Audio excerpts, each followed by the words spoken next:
Hello, my friends, and welcome back to Common Touch of Fantasy. My name is Paul, and I am doing my May wrap-up today. I'm going over the books that I've read during the month of May.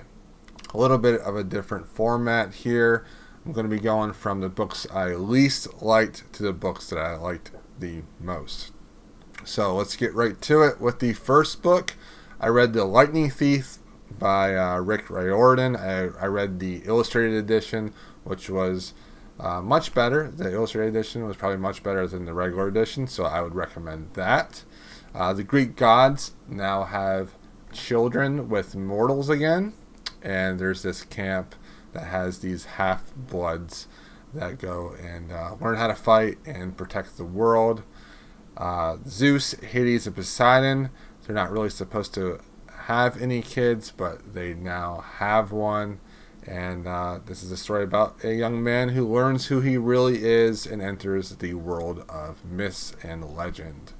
Now, Riordan does a good job of intertwining, the Greek gods and the mythology to really make the reader interested in Greek mythology and mythology in general.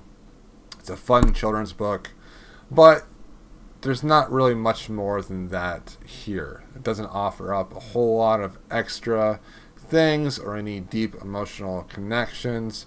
There's just no depth in this story, and it's very formulaic in nature.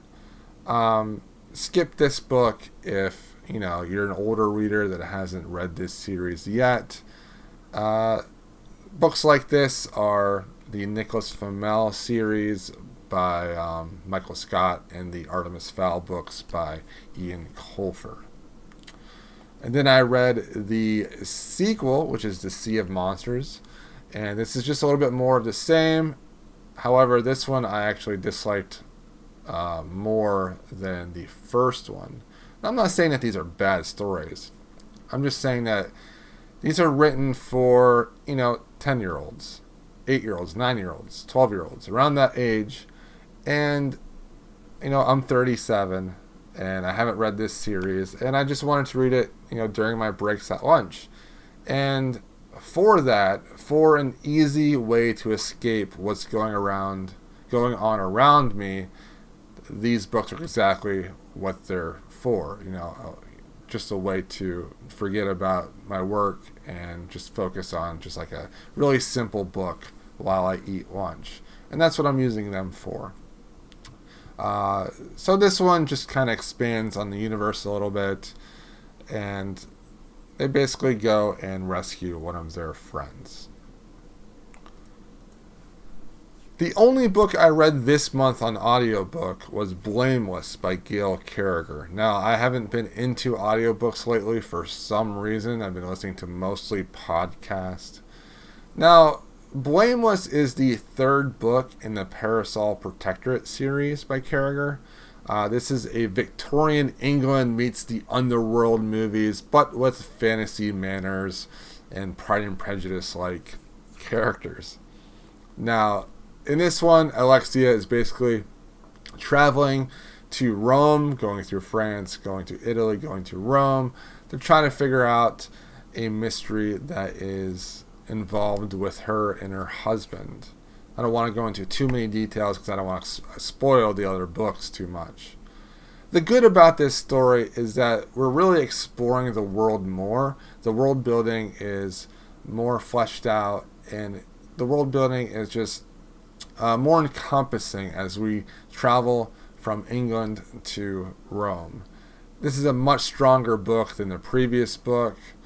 However, there's just something in this series that is missing for me. I don't know what it is, but I'm just not that interested in this series. I think there's a mystery element, a trying to figure out this world type element that is missing in this series, and it just doesn't propel me to read forward. If you enjoy books that are labeled Fantasy of Manners, then add this to your TBR, but if not, I would skip it. Books like this are Marie Brennan's books with the dragons, the Glamorous Histories books by Mary Robinette Kowal, The Extraordinary Adventures of the Athena Club by Theodore Goss. I personally think that Marie Brennan's books are better than Gail Carriger's books, so take that for what it is. The next book that I'm going to talk about is Space Opera by Catherine M. Valente. This is one of the Hugo-nominated books, and this is a crazy book about the Earth entering a galactic singing competition in order to save the Earth from annihilation. Now, Valente's her prose is fantastic. It is so much fun to read. She's really good at making things sound very poetic, but humorous at the same time. And in this story, there are these bandmates that have their own drama between each other, and you see their history and how they became this rock group, and their struggles with stardom and their relationship. And I thought that part of the story was really good. However, this is a book that has a lot of style over substance. I did not like the portions of this book that were explaining this Grand Prix galactic singing competition and its history, and like how the different alien species might have won different years. I just wasn't interested at all in that. I would say maybe put this on your TBR if you are interested in reading something kind of humorous with good prose. But don't feel bad about skipping or even skimming portions of this book, because that's what I ended up doing, because the sections about like the history of these competition and the different aliens and how they're different from other aliens, that stuff just didn't interest me. However, the characters did. Similar books, if you liked this, maybe check out The Hitchhiker books by Douglas Adams. The next book I want to talk about is Severance by Ling Ma. This is a literary fiction book, but with a post-apocalyptic setting, to kind of show the reader how we become unengaged with our life. There are two settings in this book, both following a woman named Candace, who is a Chinese immigrant. The first is her life in New York as a young adult, just moving there and trying to figure out, kind of what to do as a young adult, now working and living in a big city. But as the world slowly comes apart around her, she must kind of deal with what she really values in her life. And the second part of this story is just her trying to survive and living in this post-apocalyptic zombie-like world, and she is traveling on the road with a bunch of strangers. So this was really well written. It's a rather engaging book. It is the perfect length of a book. It really makes you realize that you need to live your life moment to moment instead of living in the past or living in the future. You need to be mindful of the present. Now, the bad thing about this book is it's very nihilistic. It's very depressing at times. It's very unemotional. The main character is unemotional, and there isn't a whole lot of love or hope in this book. Just really things that make you want to contemplate your own life. It just isn't what you would call a hopeful, enjoyable, fun read. But it's one of those books that you might think about, a year or two down the road. Borrow this from the library if you can, if you want a literary fiction take on post-apocalyptic zombies or whatever.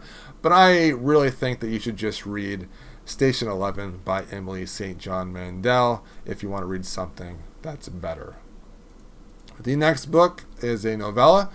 This is The Black God's Drums by P. Jelly Clark. And this is a fantasy book set in the alternate New Orleans world where magic and the African gods and the Haitian gods are all real. The young woman's name is Creeper. She lives on the street and makes money basically by figuring out information that other people would want. So she basically walks around and eavesdrops on everybody. She finds out that a group is attempting to create a device to basically kill everyone in New Orleans. So she takes that information and tries to tell someone so that they can stop it, but also, to make some money too. This is a story with a great setting. I loved the mix of the African and Haitian and American and the Cajun and all these different influences in this world that are more pronounced than maybe our own New Orleans. I imagine this being set back maybe 150 years ago or so. And I thought the setting was fantastic. The whole idea that these gods could influence people and give them like visions or powers is really cool. And the characters are very interesting. There's a ship pilot, like a dirigible pilot, that is just very interesting, that Creeper goes and gets her help. Now, the bad thing about this story is that there isn't a whole lot that's remarkable about this story. There's nothing that really shocked me or surprised me or moved me in this story. So because of that, this is a very forgettable story. Borrow this from the library if you're able to. And anything similar would be anything by Victor Lavelle. Now, the next book I want to talk about is Emotional Intelligence 2.0 by Travis Bradberry and Gene Greaves. This is just a short nonfiction book, basically letting us know what emotional intelligence is and how to improve with our emotional intelligence. Basically, if you were to summarize everything in this book down to one lesson, it would be listen to people before you talk and try to understand them. This was good. It's a good reminder of what you should be doing in your life to try to be more emotionally intelligent and to just be a better person overall. Kind of, get out of yourself and your own thinking and really try to, focus on others.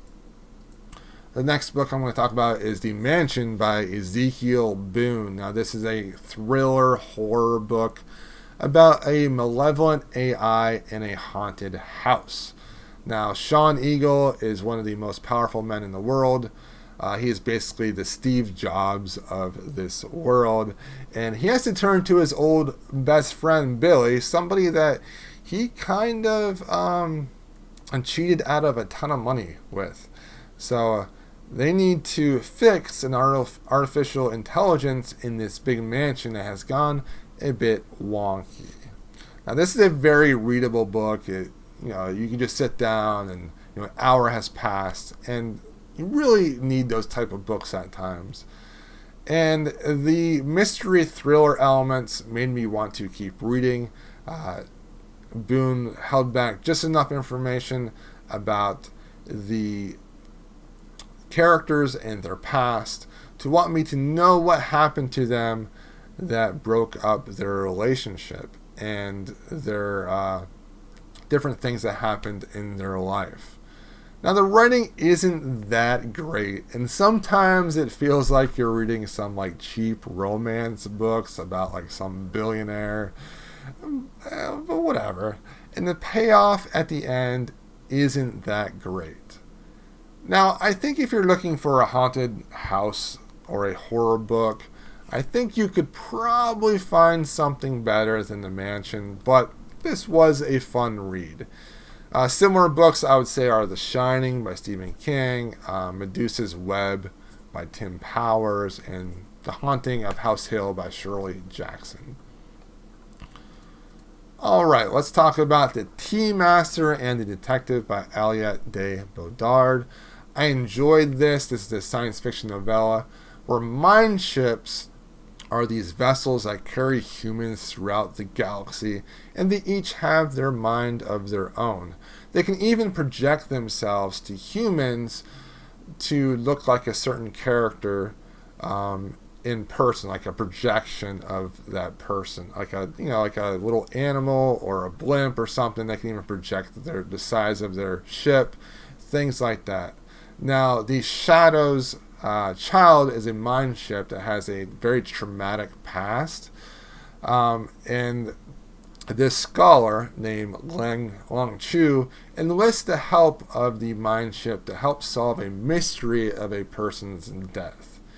Now, the best part of this story is that the characters are very well established and they're very interesting, especially the Shadow's child, the mind ship. It's just an interesting character to wrap your head around, and the past of these characters are very intriguing. Like, I wanted to know what happened to them in the past. Why are they kind of damaged now? Now, the bad thing is that the actual mystery dealing with the corpse is not that really exciting and not that creative. I would buy this on ebook if you have it available, or borrow it from the library. Do not pay the super overpriced subterranean books, novellas. Those are just ridiculous. You should not be paying $40, $50 for a novella. Just don't do that. That's a little bit of a pet peeve of mine. Similar to these this novella is the Imperial Ratch trilogy by Anne Leckie. If you like that, you'd probably like this, and vice versa. Next is another nonfiction book called Cant Hurt Me by David Goggins. Goggins is a Navy SEAL, but also he likes to do Ironman challenges. And this is basically his memoir of how horrible his life was growing up and how he used athleticism and pushing himself to overcome the mental barriers and issues in his life. And I thought this was a great read. This guy went through so much, but he overcame, he persevered, he pushed himself to the limit all his life, and that is the thing that he just loves to do, is pushing himself to see what he is made of. If you're looking for some little bit of encouragement about working out, check this book out. Okay? The next book I'm going to talk about is Lost Connections by Johann Hari. This is a book about the causes of depression. Now, Hari takes a very bold approach in this and says that the majority of depression is caused by social causes and not necessarily biology. Now, he does definitely say that biology, chemical imbalances are real. However, he believes that the way that the pharmaceutical companies take advantage of this is downright criminal. Anyways, he talks about the different things in our life that are causing depression, that is causing imbalances with our life that will cause anxiety and depression.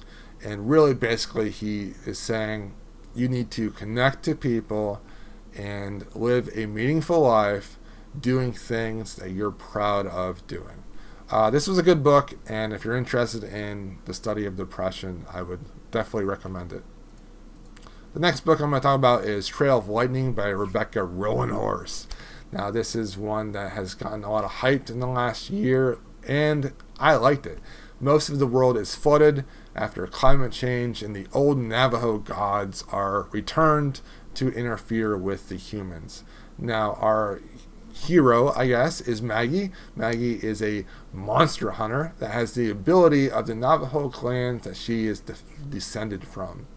With the help of a man named Kai, they must figure out why there are these monsters that are killing individuals, especially this young girl that Maggie could not save. Now, in this story, there is excellent world building, one of the better world building books that I've read in recent memory. The Navajo Indian culture and focus makes this book feel very new and fresh to me. I thought that was fantastic. And I really enjoyed the urban fantasy feel in this post-apocalyptic world. The relationship between Maggie and Kai is fantastic. And I thought that their relationship was very realistic. I would recommend you borrow this if it's available for you, but I think that you could buy this one. I think this one is worth it because I think this is going to be a very good series that's really going to push the genre in a good direction. Similar to this are the Dresden Files, the American Gods book by Neil Gaiman, and the TV show Supernatural. All right, let's get to the next book I want to talk about, and that is Thede by Courtney Summers. This is a unique blend of a real crime podcast with the account of what happened from the victim's viewpoint. This is a YA book. The story progresses chronologically as the podcast figures out what happened to the teenager that is looking for answers about her murdered sister, and the steps that the teenager Thede is taking to figure out who killed her sister. This book has an excellent mood and voice to it. It would be phenomenal in audiobook form, and I highly recommend it in audiobook form. I read it in book form, but I can just tell audiobook is the way to listen to use this content. I think it would be fantastic. There's a lot of mystery and grit to this YA book. It's written for a YA audience, but it has very adult themes. And the main character has a very bad stutter, and it gives the book a refreshing feel. Now, the bad thing is that the ending could have been a little bit stronger. Borrow it from the library on audiobook if you can. I think this one might actually be worth an Audible credit if you do Audible. Regardless, it was a good book. If you enjoy mystery podcasts, I think you would enjoy this one as well. Now, the third novella in the Binti trilogy is Binti, the Night Masquerade by Netis Ad. And the final novella ends this series on a high note. I felt that this series just got better and better throughout the series. And for a book that I was just okay about with Binti, the original one, this one was fantastic. And it might be my favorite Hugo-nominated novella of this year. Binti basically finds herself in the middle of a possible intergalactic war. Now, the good thing is that this is probably the strongest thing that Okorafor has written so far. It just reads very fluid, and it just keeps your attention. You just want to know what happens to Binti. You want her to be happy. You want her to have some revelation and resolution in her life. And that is the driving force behind this novella. Now, the bad thing is that the story starts out exactly where the previous novella, Homecoming, left off. Now, I didn't really remember too well what happened in the previous novella at the end, so I was a little bit lost at the beginning. So it can be a little bit confusing if you haven't read the previous one previous. I think this is a great trilogy. I think this is a very rereadable novella trilogy. I would say if you were able to find these, like cheap copies of these, I think they're worth having in your own personal library. There really isn't a whole lot that's similar to this because it's like an African girl, science fiction about her going away. So if you know anything that's similar to this, let me know. And the last book I would like to talk about, and my favorite book of the year, or of the month, is Skyward by Brandon Sanderson. I just like Brandon Sanderson. There's a planet called Detritus, and there's a group of shipwrecked humans on this planet, and they're attempting to survive the attacks of these aliens that come down and attack them. Now, Spensa wants to be a pilot. She's always wanted to be a pilot and wants to fight the Krell because her father was a pilot. However, she is shunned from her society because her father was branded a coward. Spensa must now prove herself as she joins the Defiant Defense Force flight school and tries to reclaim some of the pride that's in her family and become what she always wanted to be, a pilot. I thought this was a very easy book to get lost in. There are great scenes of dialogue in this story, and there are great scenes of dogfighting and plane shooting action. Sanderson writes great scenes, in my opinion. Sanderson does a great job explaining the action during dogfighting with different pilots and the aliens. That's not a simple thing to do. This book flies by, pun intended, and Sanderson just holds back just enough of the mystery to keep you reading.